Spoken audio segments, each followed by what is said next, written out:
منافقین کی خود ساختہ توحید میں نبی پاک صلی اللہ علیہ وآلہ وسلم کی ذات اقدس کو حضور کی محبت اللہ کی محبت قرار دینا اور حضور کی اطاعت کو اللہ رب العزت کی اطاعت قرار دینا، یہ منافقین کی خود ساختہ توحید میں شرک ہے۔ سورۃ النساء کی آیت نمبر 80 کی تفسیر میں امام ابن الجوزی نے اپنی کتاب تفسیر زاد المسیر میں، امام فخر الدین رازی نے تفسیر کبیر میں، امام بغوی نے تفسیر معالم التنزیل میں اور علامہ آلوسی نے تفسیر روح المعانی میں یہ واقعہ ذکر کیا ہے کہ جب نبی پاک صلی اللہ علیہ وآلہ وسلم نے فرمایا کہ میری اطاعت اللہ کی اطاعت ہے، میری محبت اللہ کی محبت ہے، تو منافقین نے نعوذ باللہ تعالیٰ کہا یہ تو شرک ہے، الیاذ باللہ تعالیٰ۔ ایسے ہی خوارج کی خود ساختہ توحید میں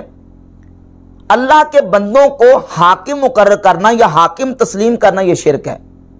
اور خوارج نے یہی کام کیا کہ قرآن مجید کی آیات کا سہارا لے کر انہوں نے نبی پاک صلی اللہ علیہ وآلہ وسلم کے صحابہ کرام، مولا علی مرتضی شیر خدا کرم اللہ تعالیٰ وجہ الکریم اور دیگر صحابہ کرام امیر معاویہ رضی اللہ تعالیٰ عنہ کو مشرک کہا، اور سورہ یوسف کی آیت نمبر 40 پڑھتے تھے، ان الحکم الا للہ، نہیں ہے حکم مگر اللہ کے لیے۔ وہ کہتے ہیں اللہ کے علاوہ کوئی حاکم نہیں، لا حکم الا للہ۔ تو اب ان وجوہات کی بنیاد پر اور قرآن مجید کی آیات کا سہارا لے کے خوارج نے کہا کہ اللہ کے علاوہ چونکہ کوئی حاکم نہیں ہے، تو جو اللہ کے علاوہ کسی کو حاکم مانے وہ مشرک ہے، لہذا علی بھی نعوذ باللہ مشرک اور معاویہ بھی مشرک ہے۔ جب خوارج نے یہ کام کیا تو مولا علی مرتضی شیر خدا کرم اللہ تعالیٰ وجہ الکریم نے فرمایا، صحیح مسلم میں 2468 نمبر حدیث ہے، فرمایا کلمۃ حق ارید بہا باطل، کلمہ حق ہے لیکن اس سے مراد باطل لی گئی ہے۔ خوارج نے اس سے مطلب غلط نکالا ہے، کلمہ اپنی جگہ پہ حق ہے۔ اب اسی طرح خوارج کے عقائد و نظریات سے جو متاثر لوگ ہیں اور جن لوگوں کے عقائد میں خوارج کے جراثیم موجود ہیں، یوں کہہ لیں خوارج کا لیٹسٹ ایڈیشن، وہ اسی طریقے پر کاربند ہے، اپنی خود ساختہ توحید کے مطابق وہ یہ کرتے ہیں کہ کلمہ حق کا بولتے ہیں لیکن مراد اس کی باطل لیتے ہیں۔ انہی میں سے ایک ان کا جو نظریہ اور دعویٰ ہے، حدیث پڑھتے ہیں جامع ترمذی سے 2969 اور 3247 نمبر کہ الدعاء هو العبادہ، دعا وہ عبادت ہے۔ تو کہتے ہیں دعا چونکہ عبادت ہے اور دعا کا معنی پکارنا، تو پکار عبادت ہے، اللہ کے علاوہ کسی کو پکارنا عبادت ہے اور عبادت اللہ کے علاوہ کسی کی شرک ہے، لہذا جو اللہ کے علاوہ ولیوں کو نبیوں کو پکارتے ہیں یہ مشرک ہے نعوذ باللہ تعالیٰ۔ تو ہم کہیں گے کلمۃ حق ارید بہا باطل، کلمہ حق ہے لیکن اس کی مراد باطل ہے۔ یہ مطلب نہیں ہے کہ مطلق نعوذ باللہ تعالیٰ کسی کو پکارنا بلانا یہ عبادت ہے اور عبادت جو ہے وہ شرک ہے، یہ مطلب ہی نہیں ہے اس حدیث کا۔ اب اگر الدعاء هو العبادہ کا یہ مطلب لیا جائے کہ مطلقاً پکارنا اور بلانا یہ عبادت ہے اور وہ شرک ہے، تو قرآن مجید کی دیگر آیات طیبات مثلاً سورۃ النور کی آیت نمبر 63 کو دیکھیں، اللہ رب العزت نے ارشاد فرمایا لا تجعلوا دعاء الرسول بینکم کدعاء بعضکم بعضا، کہ تم اپنے درمیان رسول کو پکارنا اس طرح نہ بنا لو جس طرح کہ تمہارا ایک دوسرے کو پکارنا۔ اس آیت کی دو تفسیریں ہیں، ایک تفسیر یہ ہے کہ تم رسول کے پکارنے کو اس طرح نہ سمجھ لو، اس طرح نہ بنا لو جس طرح تمہارا آپس میں ایک دوسرے کو پکارنا، یعنی تم ایک دوسرے کو پکارتے ہو